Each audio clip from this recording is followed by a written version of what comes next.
Zero அவருக்கு உங்களை வரவேற்கும் நான் தேவேந்திரன். தமிழகத்தில் தற்பொழுது மீண்டும் ஒரு மிக முக்கியமான பிரச்சனையான காவிரி டெல்டா பாசன விவசாயிகளுடைய பிரச்சனை உருவெடுத்துள்ளது. வழக்கமாக ஆண்டுக்கு ஜூன் மாதத்தில் 12ஆம் தேதி அன்று குறுவை பாசனத்திற்காக நீர் திறக்கப்படுவது வழக்கம். ஆனால் இந்த ஆண்டும் தொடர்ச்சியாக கடந்த 3 ஆண்டுகளைப் போலவே இந்த ஆண்டும் 4வது ஆண்டாக சரியான நேரத்தில் தண்ணீர் திறந்துவிடப்படவில்லை. மேட்டூர் அணையின் போதிய நீர் இருப்பு இல்லாத காரணத்தினால் தமிழக அரசு இந்த முடிவை எடுத்துள்ளது. இது விவசாயிகளை மிகவும் பாதிப்படைய செய்யும் என்று விவசாயிகள் கவலை தெரிவித்திருக்கின்றனர். இது குறித்தான ஒரு செய்தி தொகுப்பை பார்த்துவிட்டு தொடர்ச்சியாக இது குறித்து விவசாயிகளுடனும் நாம் எடுத்த தரவுகளின் அடிப்படையிலும் அலசலாம். முதலில் செய்தி தொகுப்பை பார்க்கலாம். காவிரி டெல்டா மாவட்டங்களான தஞ்சை, திருவாரூர் உள்ளிட்ட 10க்கும் மேற்பட்ட மாவட்டங்களில் காவிரி நடுவர் மன்றம் அமைக்கும் முன்பு சுமார் 28 லட்சம் ஏக்கர் வரை நெல் சாகுபடி நடைபெற்று வந்ததாக கூறப்படுகிறது. ஆனால் தற்போது 10 லட்சம் ஏக்கர் பரப்பளவில் மட்டுமே சாகுபடி நடைபெற்று வருவதாக விவசாயிகள் தெரிவித்துள்ளனர். கர்நாடக அரசு முறையாக தண்ணீர் வழங்காததாலும் பருவமழை பொய்த்து போவதாலும் ஒருபோக சாகுபடி கூட செய்ய முடியாத நிலை உள்ளதாக விவசாயிகள் வேதனை தெரிவிக்கின்றனர். குறிப்பாக இந்த ஜூன் மாதத்தில் பார்த்தா விவசாயிகள் நாத்தங்காய் பணிகள் நடந்து விதைநெல் போட்டு நாத்தங்காய் பணிகள் நடந்து அடுத்து உழவோர பணிகள் நடந்து சாகுபடிக்கு தயாராக இருக்கக்கூடிய நிலங்கள் இப்பயும் பட்டு போய் மரம்லாம் பட்டு போய் வயல்களெல்லாம் வெடித்து போய் இருக்கிற சூழ்நிலை ஏற்பட்டிருக்கு. எனவே இந்த ஆண்டு எங்களுக்கு சாகுபடி செய்வதற்கு உடனடியாக தண்ணி பெற்று தரணும். டெல்டா மாவட்டங்களில் உள்ள வயல்வெளிகளில் முச்செடிகள் மண்டி கிடப்பதால் விவசாயம் செய்ய முடியாத நிலை ஏற்பட்டுள்ளதாக விவசாயிகள் கூறுகின்றனர். உச்சநீதிமன்ற தீர்ப்பை கர்நாடகம் பின்பற்றாததாலும் மத்திய அரசு காவிரி நதிநீர் ஆணையம் அமைக்க முன்வராததாலும் டெல்டா விவசாயிகள் அவல நிலைக்கு தள்ளப்படுவதாக குற்றம் சாட்டுகின்றனர். விவசாயிகளுக்கு கிட்டத்தட்ட 4.5 லட்சம் ஏக்கர் நாங்கள் விவசாயம் செய்வோம். இதில் 50,000 ஏக்கர் பம்பு செட்டில் செஞ்சுருவோம். 4 லட்சம் ஏக்கர் பாலைவனமாக போயிட்டு இருக்கு. தமிழக அரசு உரிய நடவடிக்கை எடுத்து குறுவைக்கு தண்ணி விடுறதுக்கு இருக்கிற தண்ணி போதுமான தண்ணி கொடுக்க வேண்டிய கர்நாடக அரசுலேருந்து கொடுக்க வேண்டிய தண்ணியை பெற்று தந்தாலே விவசாயம் செய்யலாம். இதே நிலை தொடர்ந்து நீடித்தால் தங்கள் வாழ்வாதாரம் பாதிக்கப்படும் என்று விவசாயிகள் தெரிவித்துள்ளனர்.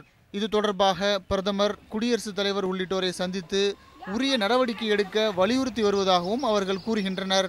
இருப்பினும் இதுவரை எந்த தீர்வும் கிடைக்கப்பெறாததால் சம்பந்தப்பட்ட அதிகாரிகள் உடனடியாக நடவடிக்கை எடுக்க வேண்டும் என்பதே விவசாயிகளின் ஒட்டுமொத்த குரலாக ஒலிக்கிறது. S Venkatesh, news 7 Tamil, Thanjavur.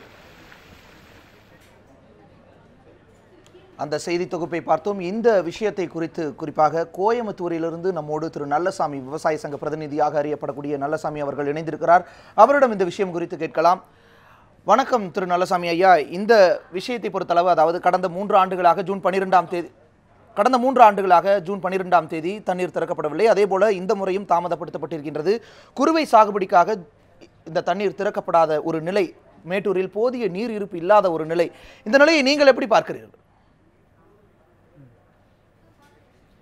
அதாவது குறுவை சாகுபடி என்பது 4 மாதங்கள், ஜூன், ஜூலை, ஆகஸ்ட், செப்டம்பர். இப்போ மேட்டூரில் குறைவான தண்ணி இருக்குது, 90 அடிக்கு மேலே இருந்தால் தான் திறப்போம் என்ற காரணத்தை காட்டி திறக்காமல் இருப்பது ஏற்புடையது அல்ல என்பதுதான் எங்களுடைய வாதம். நாங்கள் என்ன சொல்கிறோம்னா, இன்றைக்கி மேட்டூரில் 36 டிஎம்சி தண்ணி இருக்குது. இதில் 8 டிஎம்சி எடுக்கக்கூடாத தண்ணீர், டெட் ஸ்டோரேஜ். அது போக பார்த்தீங்கன்னா எப்படி இருந்தாலும் ஒரு 26 டிஎம்சி கட்டாயம் எடுக்க முடியும். இப்போது காவிரி இறுதி தீர்ப்பு கெசட்டில் வெளிவந்துருச்சு 2013 பிப்ரவரி 19ஆம் தேதி நடைமுறைக்கு வந்தாச்சு. ஜூன் மாதம் ஒரு 10 டிஎம்சி கொடுக்கணும் நடப்பு மாதம், அடுத்து ஜூலை மாதம் 34, ஆகஸ்ட் 50, செப்டம்பர் 40, ஆக மொத்தம் 134 டிஎம்சி தண்ணீரை பிலிகுண்டுலுவில் கர்நாடகா இந்த மாதாந்திர அடிப்பில் கொடுக்கணும். இங்கே ஒரு 26, மொத்தம் 160 டிஎம்சி இருக்குது. ஆக இந்த 4 மாத பயிருக்கு அதிகபட்சமாக 4 லட்சம் ஏக்கரில் தான் சாகுபடி பண்ணுவாங்க. இதுக்கு தண்ணீர் தேவை 80 டிஎம்சி, குடிநீருக்கு ஒரு 10 டிஎம்சி, 90 டிஎம்சி தான் மொத்த தேவை. ஆனால் 160 டிஎம்சி இருக்கு. ஆக 70 டிஎம்சி உபரியாவே இருக்கு. ஆக தாராளமாக இந்த காவிரி இறுதி தீர்ப்பை நடைமுறைப்படுத்துவதாக இருந்தால் கட்டாயம் தண்ணீரை திறக்க முடியும். ஆக தண்ணி திறக்க முடியாதுன்னு தமிழ்நாடு அரசு சொல்றது ஏற்றுக்கொள்ளக்கூடியது அல்ல. திரு நல்லசாமி, இந்த விஷயத்தை பொறுத்தளவு கிட்டத்தட்ட ஒரு 30-35 டிஎம்சி நீர் தற்பொழுது இருப்பு இருக்கிறது என்று வைத்துக் கொண்டாலும் கூட 74 அடியாக உள்ளது மேட்டூர் அணையின் நீர்மட்டம். 90 அடியை தொடும் பொழுதுதான் நீர் திறப்பது கடந்த 80 ஆண்டுகால வழக்கமாக இருந்து வரக்கூடிய சூழ்நிலையில் 17 டிஎம்சி நீர் அதிகமாக தேவைப்படுகின்றது மேட்டூர் அணைக்கு. எனும் பட்சத்தில் இந்த மாதத்திற்கான ஒரு தவணையாக 10 டிஎம்சியே வந்து விட்டாலும் மீதம் 7 டிஎம்சி நீர் இருப்பு இல்லாத ஒரு நிலை இருக்கின்றது. இதை காரணமாக வைத்து கூட தமிழக அரசு இந்த மாதிரியான ஒரு நடவடிக்கை எடுக்கலாம் இல்லையா? இதை தாண்டி தமிழக அரசு இந்த மாதிரியான ஒரு நடவடிக்கை எடுப்பதற்கு என்ன காரணமாக நீங்கள் நினைக்கிறீர்கள்? இல்லை எப்பவுமே பாசன பருவம்ங்கிறது ஜூன் மாதம் 1ஆம் தேதி துவங்கி ஜனவரி 28ஓட முடியுது. 28க்கு பின்னாடி கோடையில் கர்நாடகாவிலையும் சரி தமிழ்நாட்டிலையும் சரி அங்கே இருக்கக்கூடிய நீர்த்தேக்கங்கள் இங்கே இருக்கக்கூடிய நீர்த்தேக்கங்களில் கோடையில் பாசனத்துக்கு தண்ணி தரக்கூடாது. ஆனால் கர்நாடகாவில் ஜனவரி 28க்கு பின்னாடி இப்போ கோடையில் பாசனத்துக்கு தண்ணி திறந்து இப்போ அறுவடை நடந்துகிட்டு இருக்குது. அது போக 25,000 ஏரி குளம் குட்டை கண்மாய்கள் அத்தனையும் நிரப்பிக்கிறாங்க. ஆக அணை காலியாகவே வச்சுக்கிறாங்க. ஆக இது தமிழ்நாட்டுக்கு இழைக்கக்கூடிய அநீதி. தமிழ்நாடுங்கிறது காவிரியில் கடமடை உரிமை பெற்றிருக்கக்கூடிய ஒரு மாநிலம். வான் பொய்ப்பினும் தான் பொய்யா மலைத்தலைய கடற்காவிரி புனல் பறந்த பொன்கொழிக்கும்னு சொல்லி அதனாலதான் பட்டினப்பாலையில 2000 ஆண்டுகளுக்கு முன்னாடி சொன்னாங்க. கடமடை உரிமைங்கிறது ரைப்பேரியன் ரைட்டுங்கிறது உலக அளவில் நடைமுறையில் இருக்கக்கூடியது, சர்வதேச சட்டத்தில் அங்கீகரிக்கப்பட்ட ஒன்று. இந்தியாவிலே மட்டும் அப்படிப்பட்ட உரிமை மறுக்கப்படுது. உச்சநீதிமன்ற தீர்ப்பு மதிக்கல. ஒரு அரசாங்கம், அது மாநில அரசாக இருந்தாலும் சரி மத்திய அரசாங்கம் இருந்தாலும் சரி, சட்டம் இயற்றுகின்ற அதிகாரம் அதுக்கு இருக்கு. சட்டத்தினுடைய ஆட்சியை நடைமுறைப்படுத்தக்கூடிய பொறுப்பு கடமை அதுக்கு உண்டு. ஒரு உச்சநீதிமன்ற தீர்ப்பை ஒரு மாநில அரசு மத்திய அரசு மதிக்க தவறுனா நாட்டினுடைய இறையாண்மை எங்க இருக்கு? ஒருமைப்பாடு எங்க இருக்கு? ஒரு அரசாங்கமே தீர்ப்பு மதிக்கலைன்னா குடிமக்களாகிய நீங்களும் நானும் மதிக்கணும்னு என்ன இருக்கு? ஆக இதனுடைய வெளிப்பாடு இப்படியே போய்கிட்டு இருந்ததுன்னா இறையாண்மை ஒருமைப்பாடு இதற்கு இந்த 3 அரசுகளும் சவால் விடுக்குதுன்னு தான் நாங்கள் குற்றச்சாட்டு சுமத்துறோம். நாட்டினுடைய ஒருமைப்பாட்டுக்கு கேடு விளைவிக்கக்கூடியது 1990ல சோவியத் ரஷ்யா எப்படி செதறுண்டு போச்சோ அப்படிப்பட்ட ஒரு நிலையில வரும். அது வரக்கூடாது. இந்த நிலையில நாம் பார்க்கக்கூடிய மற்றொரு விஷயம், இது குறித்து நம்மோடு பேச திருச்சியிலிருந்து திரு பாலசுப்ரமணியன் விவசாயிகள் சங்க பிரதிநிதி இணைந்திருக்கிறார். அவரிடம் செல்வதற்கு முன்பு மற்றொரு விஷயத்தை பார்க்க வேண்டியது அவசியம் என்று நினைக்கிறேன். கர்நாடகாவில் காவிரியின் குறுக்கே எந்த அளவிற்கு அணைகள் கட்டப்பட்டுள்ளன, மிக முக்கியமான அணைகள் என்னென்ன என்பது குறித்து இப்பொழுது பார்க்கலாம். கர்நாடகாவில் காவிரியின் குறுக்காக கிட்டத்தட்ட நிறைய அணைகள் கட்டப்பட்டிருந்தாலும் 4 அணைகள் முக்கியமானதாக கருதப்படுகின்றது. அது ஹாரங்கி, காவிரியின் முதன்மையான பகுதிகள் கட்டப்பட்டு இருக்கக்கூடிய தலைக்காவிரியிலிருந்து உற்பத்தியாக வரக்கூடிய காவிரியின் குறுக்காக ஹாரங்கி அணை கட்டப்பட்டிருக்கின்றது. இதனுடைய கொள்ளளவு 8.5 டிஎம்சி நீராக உள்ளது. அதே போல ஹேமாவதி அணையை பொறுத்தளவு 37.103 டிஎம்சி நீர் அதில் தேங்குகின்றது.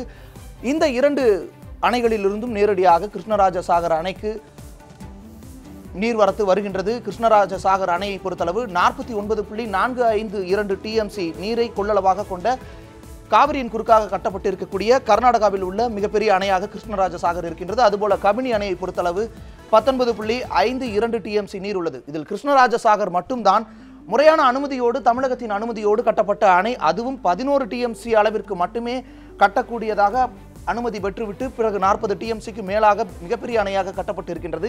இந்த ஒரு நிலையில் இப்படி கிட்டத்தட்ட 4 அணைகள் இருக்கின்றது. இதை தாண்டி ஒவ்வொரு கிளை நதியிலும் ஒவ்வொரு துணை நதியிலும் மிகச்சிறிய அளவில் தடுப்பணைகளும் பல்வேறு சிறிய அணைகளும் கட்டப்பட்டிருக்கின்றது. 1 டிஎம்சி முதல் 5 டிஎம்சி வரையிலான ஏராளமான அணைகள் கர்நாடகாவில் கட்டப்பட்டு கால்வாய்கள் மூலமாக பாசன பரப்பு அதிகரிக்கப்பட்டிருக்கின்றது. இந்த நிலையில் நம்முடைய மற்றொரு விருந்தினர் திருச்சியிலிருந்து இணைந்திருக்கக்கூடிய திரு பாலசுப்ரமணியன் அவர்களிடம் கேட்கலாம்.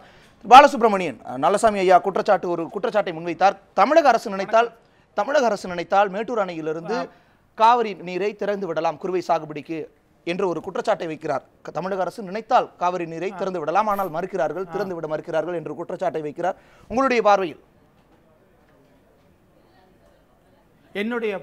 எங்களுடைய பார்வையில் தமிழக அரசு உடனடியாக மத்திய அரசை அணுகி நமக்கு தேவையான இந்த ஜூன் மாதத்திலே திறக்கக்கூடிய 10 டிஎம்சிடி தண்ணீரை அவர் பெற்றுவிட்டால் என்று சொன்னால் கண்டிப்பாக தமிழகத்திலே குறுவை சாகுபடி செய்ய முடியும்.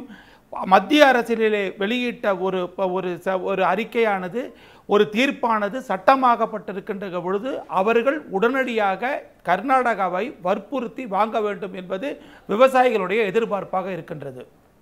நிச்சயமா இந்த ஒரு சூழ்நிலையில நிச்சயமா திரு பாலசுப்ரமணியன் ஐயா, கர்நாடகாவில் 4 அணைகளில் மிகப்பெரிய அளவில் நீர்த்தேக்கங்கள் இருக்கின்றது. 49 டிஎம்சி அளவிற்கு கிருஷ்ணராஜ சாகரிலும் கபினியிலும் தண்ணீர் இருக்கின்றது. அவர்களிடம் போதிய இருப்பு இல்லை என்ற ஒரு பிரச்சனையை அவர்கள் முன்வைக்கிறார்கள். எனும்போது அவர்கள் எப்படி இந்த நீரை நமக்கு தருவார்கள்?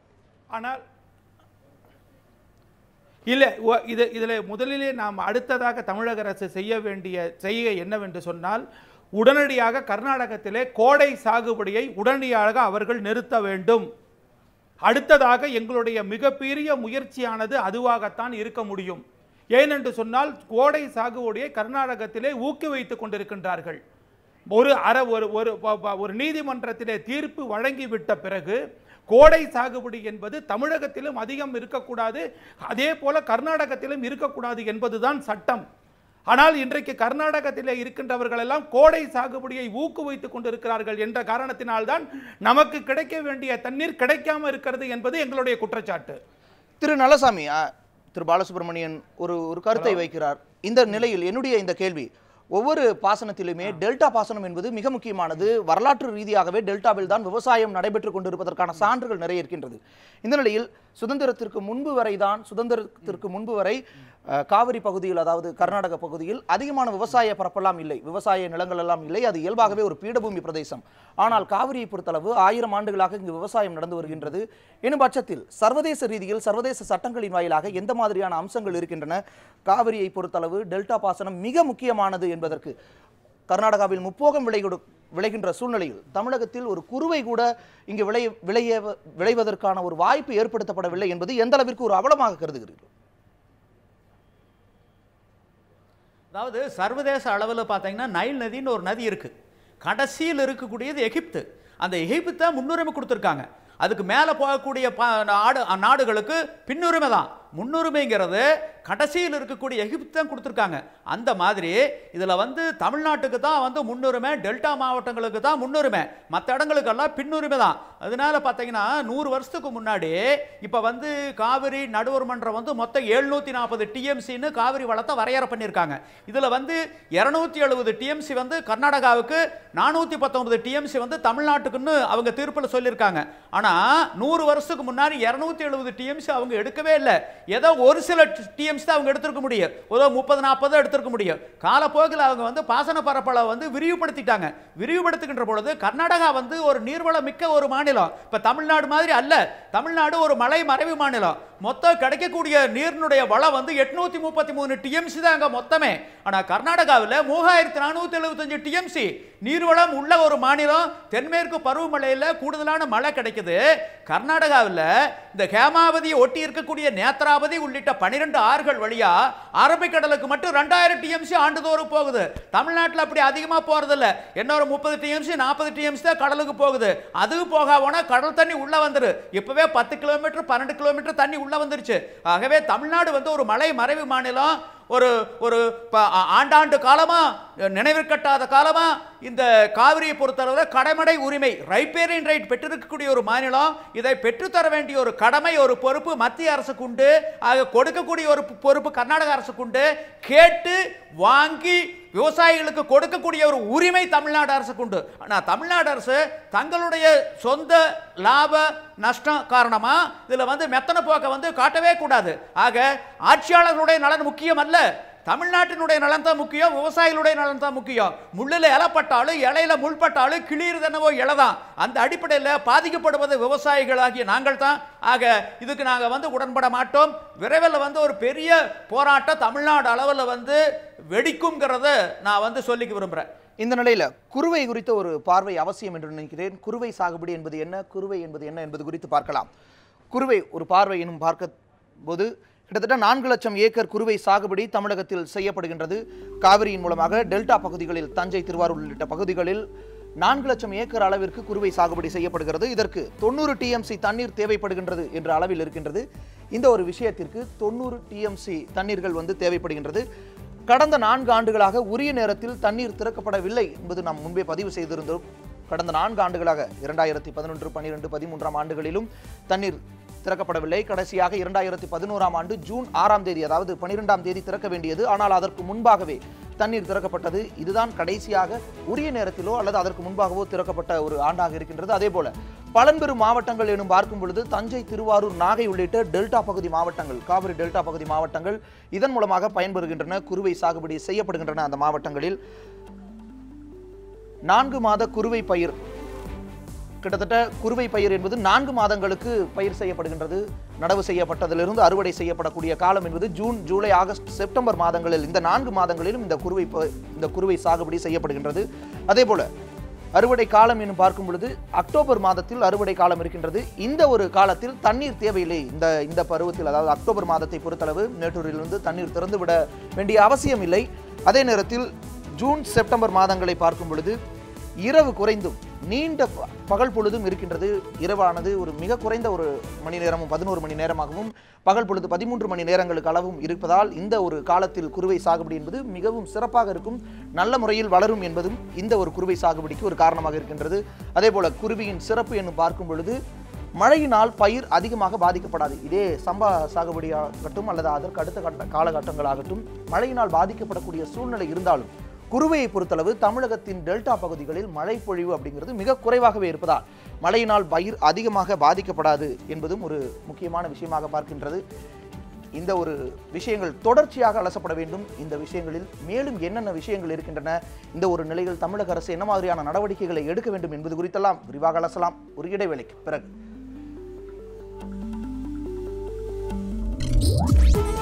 நியூஸ் 7 தமிழ், பொறுப்பும் பொது நலமும்.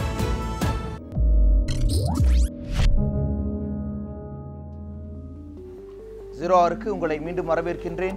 குறுவை சாகுபடிக்கு உரிய நேரத்தில், அதாவது 12ஆம் தேதி தண்ணீர் திறக்கப்படவில்லை. இதனால் விவசாயிகள் கவலை அடைந்துள்ளனர். அந்த விஷயங்கள் குறித்து பேசி வருகின்றோம். இந்த நிலையில் கன்னட அமைப்பை சார்ந்த திரு வாட்டாள் நாகராஜ் அவர்கள் இந்த விஷயம் குறித்து தெரிவித்த கருத்துக்களை இப்பொழுது பார்க்கலாம். ಹಂಗಾಗಿದೆ ಕಾವೇರಿಲಿ ಮಾಲಿನ್ಯ ಅಂದ್ರೆ ತಮಿಳುನಾಡಿನಲ್ಲಿ ಬಹಳ ಪರಿಶುದ್ಧವಾಗಿದೆಯಾ? ತೀರಾ ಹದಗೆಟ್ಟಿರೋದು ತಮಿಳುನಾಡಿನಲ್ಲಿ. ಮತ್ತು ಈ ಕುಡಿಯೋ ನೀರು ಯಾರಿಗೆ? ಬೆಂಗಳೂರಿನ ತಮಿಳರು ಕುಡಿಬೇಕಾಗುತ್ತೆ ಕುಡಿಯೋ ನೀರು. ಜಯಲಲಿತಾವ್ರೆ ಹುಷಾರಾಗಿರಿ, ಇಲ್ಲಿ ಕುಡಿಬಾರ್ದ? ನಿಮ್ಮವರು ಕರ್ಕೊಳ್ತೀರಿ ಎಲ್ಲರನ್ನು? ನೀವು ಕರ್ಕೊಂಡ್ಬಿಡ್ತೀರಾ ತಮಿಳ್ನಾಡಿಗೆ? ಹೇಳಿ ಮತ್ತೆ.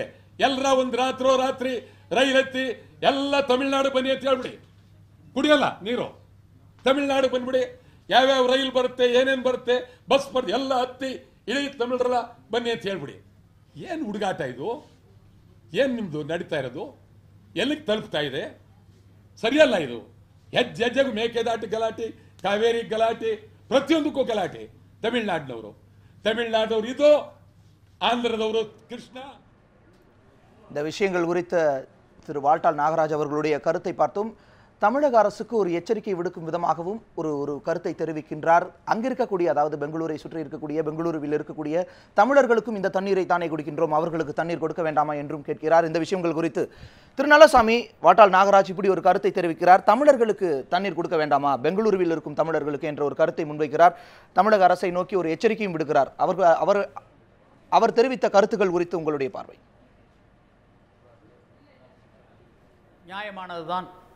பகுத்துண்டு பல்லுயிர் ஓம்புதல் நூலோர் தொகுத்தவற்றுள் எல்லாம் தலை. நியாயமானதுதான். இப்போ கர்நாடகாவில் நீர்வளம் அதிகமாக இருக்குது. மொத்தம் 3475 டிஎம்சி இருக்குது. ஆக கடலுக்கு 2000 டிஎம்சி விடுறீங்க. இந்த காவிரிலேருந்து 270 டிஎம்சி நீங்கள் எடுத்துக்கிட்டீங்க தமிழ்நாட்டுக்கு வந்த தண்ணியை. ஆக அந்த அரபிக்கடலுக்கு போகக்கூடிய தண்ணி 270 டிஎம்சி இந்த பாரு திருப்பிட்டு நீங்கள் எடுத்திருந்தால் அதில் நியாயம் இருக்குது. ஆக எல்லாரும் இந்தியர்கள் தான். இப்போ கன்னடர்கள், தமிழர்கள், தெலுங்கர்கள்னு, வடவர்கள்னு பிரிக்க வேண்டிய அவசியம் இல்லை, தேவையும் இல்லை. எல்லாருமே இந்திய தாயினுடைய மக்கள். ஆனால் சமுத்திரத்துக்கு தண்ணியை விடுவேன், சகோதரனுக்கு விடமாட்டோம்ங்கிறது எந்த விதத்தில் நியாயம்? நம்ம நாட்டினுடைய மொத்த நீர்வளம் 70,000 டிஎம்சி, நம்ம பயன்படுத்துவது 20,000 டிஎம்சி. ஆண்டுதோறும் 50,000 டிஎம்சி கடலுக்கு போயிட்டே இருக்கு. சுதந்திரம் வாங்கி 66 ஆண்டுகளுக்கு மேலே ஆயிடுச்சு, இன்னும் நதிகள் இணைத்தவாடு இல்லை. ஆங்கிலேயன் காலத்தில் முல்லை பெரியாரை திருப்ப முடிஞ்சது. காமராஜர் ஆட்சி காலத்தில் பரம்பிக்குள ஆழியாரை கொஞ்சம் திருப்ப முடிஞ்சது. அதுக்கு பின்னாடி ஏதாச்சும் ஒரு இடத்துல மாநிலங்களுக்கு இடையே இருக்கக்கூடிய ஆறுகளை திருப்ப முடிஞ்சதா? திருப்பி இருக்கிறோமா? இதே நிலைமை நீடிச்சு என்ன ஆகும்? அதனால நீர்வளம் இருக்கக்கூடிய மாநிலம் தான் கேரளாவு. இப்போ தமிழ்நாட்டினுடைய சராசரி மழை 920 மில்லிமீட்டர், உலகத்தினுடைய சராசரி மழை 950 மில்லிமீட்டர், நம்ம நாட்டினுடைய சராசரி மழை 1250 மில்லிமீட்டர், கேரளாவுடைய சராசரி மழை 3000 மில்லிமீட்டர். அதே மாதிரி ஆந்திராவில் பார்த்தீங்கன்னா கிருஷ்ணா, கோதாவரி, ஜீவநதிகள் அதெல்லாம். இப்போ காவிரியை விட பெரிய ஆறுகள். ஆக இப்படியெல்லாம் இருக்கும்போது ஏன் சகோதரனுக்கு விடுறதுக்கு தயாராக இல்லை, சமுத்திரத்துக்கு விடுறதுக்கு தயாராக இருக்காங்க? இப்படி இருந்ததுன்னா நாட்டினுடைய ஒருமைப்பாடு நிலைக்குமா, இல்லை இறையாண்மை தான் தாக்கு பிடிக்குமா? அதை அவங்க யோசிக்கணுமல்ல. இந்த விஷயங்கள் குறித்து திருச்சியிலிருந்து இணைந்திருக்கக்கூடிய திரு பாலசுப்ரமணியன் அவர்களிடம் கேட்கலாம்.